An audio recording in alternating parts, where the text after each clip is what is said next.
was reminiscent of that the entire game. I just didn't think we were a little spurt. I'll give our guys credit. They didn't give in. The 1-3-1 was a little more effective in the second half, and we had a shot by our leading three-point shooter.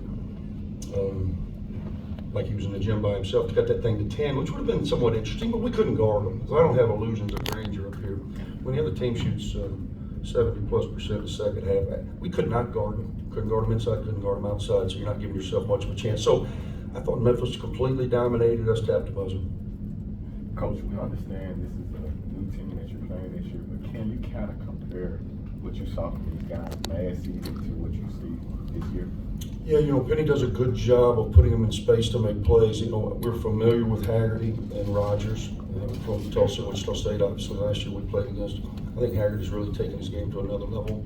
When you look at his numbers, and he really tags every box. He's doing a good job with his assist to turnover. He's just attacking us downhill. He makes timely three-pointers. We left Kobe Rogers a couple of times in the corner in that 1-3-1, and that's what he does. Mistakes by us from a scouting report standpoint. And then Hunter, it's the first time I played against Hunter. I thought he's really, really good defensively. Gets his hands on a lot of balls. He kind of is their glue guy on the perimeter. Plays with some toughness and tenacity, which I think is very vitally important for a team to have real success. And their front court dominated us. Dang danger. We were trying to do whatever we could to stay in front of Haggerty, so we were switching ball screens, bigs to littles, and as a result, they were playing over the top of us. I thought again, it was complete domination, inside, outside, offense, defense. I don't think our guys played to their potential. At least I certainly hope not. But even if we did, I'm not sure it would matter today.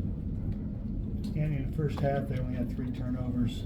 How much of that was them taking care of the ball? And how much of that was they're constantly attacking us, Steve. We're on our heels. You're not gonna go on the road, especially against a talented team in a venue such as this, and play on your heels and expect to win. And that's what we've done. So that's what we've done the last 2 years. You have to be in attack mode. But our inability to score early, I thought we had some clean looks. We really, really struggled to make shots early. But it got going for us, kind of kept us alive. But our inability to make timely shots just lets the game get away from you. You mentioned Danger a second ago.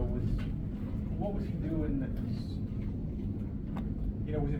was there anything more to it? No, he operates right. He's big and he's pretty efficient. I didn't think we knew he was going to spin. He likes that spin. And I thought he was pretty efficient. We were letting him catch the ball way too deep.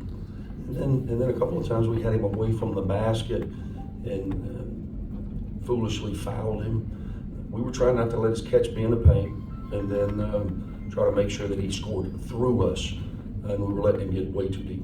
Coach in the back, Yaxwell had 18 and 10, but shot just 5 of 15 from the floor. He had 4 turnovers. What did the Memphis front court do to kind of frustrate him today? Yeah, I think that they were, Yax, when we're playing him in some ISOs, they were sending extra bodies at him, and I thought because of the physicalness of the game and his inability to get separation, I think he was kind of consumed with the bodies that were there as opposed to finding the open man. He's certainly a very willing passer. He still has 5 assists, and those would be a lot more if we would make shots at the end of it. It's just a tough night for Yax, and that's a credit to Memphis. Hey, Coach, different topic. The conference doesn't get a lot of love analytics. What can be done to boost the conference numbers? I think you got to win. We certainly heard it this year in the non-league. You've got to win in your non-league in order for these league games to have the relevance needed.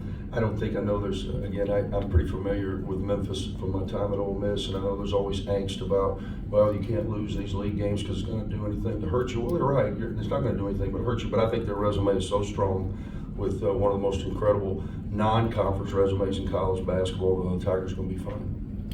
What were your thoughts of the way Azuero played tonight? I thought he played better. That was the one positive that when we get on this bus and drive home is that maybe from a confidence standpoint, confidence is about demonstrated ability. I've said this before, Steve, you've heard it. And tonight he demonstrated that he can play inside, made some plays, got some angles, always makes his foul shots, but I was glad to see him finish through some contact for a change. Thank you. Thanks, Coach.